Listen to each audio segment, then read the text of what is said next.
Il est 9h30 ici à Paris. Bonjour à toutes et tous pour la suite de ce rendez-vous d'infos, l'espoir et l'attente au Proche-Orient. Nous sommes à la veille du 2e anniversaire du massacre du 7 octobre et tous les regards se tournent aujourd'hui vers l'Égypte. C'est au Caire que se retrouvent les émissaires américains, les représentants du Hamas et les négociateurs israéliens. Ils doivent discuter, s'entendre éventuellement sur l'arrêt de la guerre à Gaza et les conditions de libération des otages. Lucas de Villepin. Chacun retient son souffle, les Gazaouis qui attendent que cessent les bombardements et les Israéliens, on vient de l'entendre, qui attendent le retour de leurs captifs. Écoutez depuis Jérusalem, Claire Duhamel. Libération des otages israéliens, libération de détenus palestiniens emprisonnés côté israélien. Bonjour Gauthier Ribinski. Bonjour Pauline. Et arrêt des combats, bien sûr. Les discussions qui se tiennent aujourd'hui au Caire portent sur beaucoup de points. Quelle est la priorité ?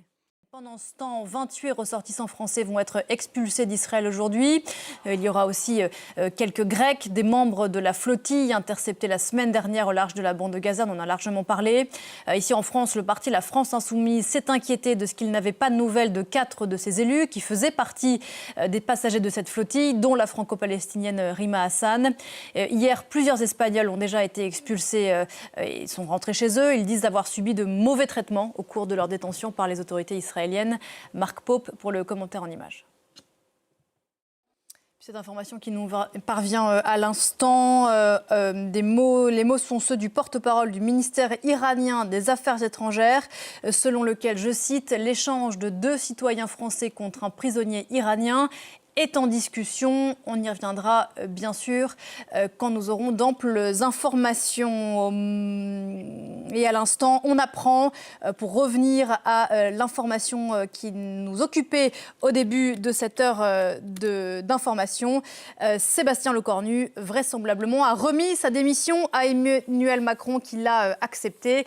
Sébastien Lecornu, donc, qui était Premier ministre de la France depuis un petit mois maintenant et qui a annoncé hier soir la composition de son gouvernement, vient donc de démissionner.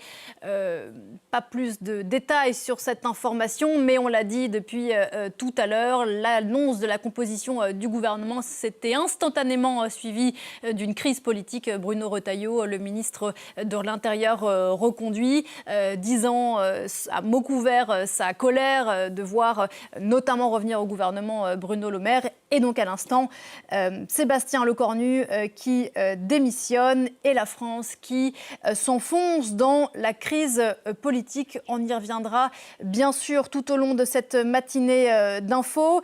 Démission de Sébastien Lecornu qui faisait suite à François Bayrou qui a quitté le gouvernement donc il y a un mois. Sébastien Lecornu qui a donc décidé de démissionner après que la composition de son gouvernement annoncée il y a à peine quelques heures à l'Élysée faisait déjà polémique. On en parlait avec Johan Baudin. Les Républicains se retrouvent d'ici 1h30.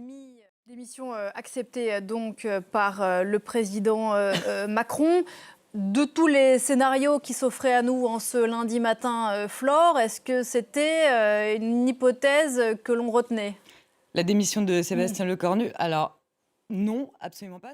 À l'instant, Jordan Bardella, le patron du Rassemblement national, appelle, vous l'évoquiez à l'instant, Flore, Emmanuel Macron à dissoudre l'Assemblée nationale. Est-ce vers là que se dirige la France ? Question posée. Si vous nous rejoignez sur France 24, bienvenue dans Parlons-en, édition percutée par cette information qui nous est parvenue il y a moins de 10 minutes, la démission de Sébastien Lecornu, celui qui était Premier ministre de la France depuis un peu moins d'un mois et qui a annoncé il y a à peine quelques heures, hier soir dimanche, sur le perron de l'Élysée, la composition de son gouvernement, a donc présenté ce matin sa démission au président Macron qui l'a accepté.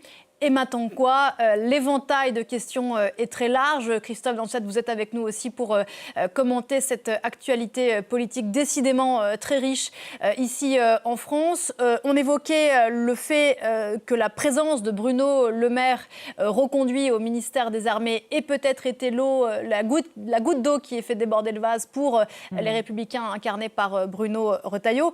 parce qu'en fait, l'un des fonds du problème, au-delà des questions de personnes, c'est le budget. Et ça fait des mois, Christophe, qu'on tourne autour. Et ça fait des mois qu'on tourne autour, et surtout, ça fait des mois qu'on l'attend, ce budget. Christophe, vous restez avec nous. On va aller du côté du siège des Républicains à Paris, à quelques pas de l'Assemblée nationale. Yohann Bodin, vous êtes avec nous. Yohann, on comprend bien que l'actualité politique va plus vite que la musique. Une réunion était prévue au siège des Républicains autour de Bruno Retailleau, qui s'interrogeait sur son avenir dans ce gouvernement qui n'a plus lieu d'être.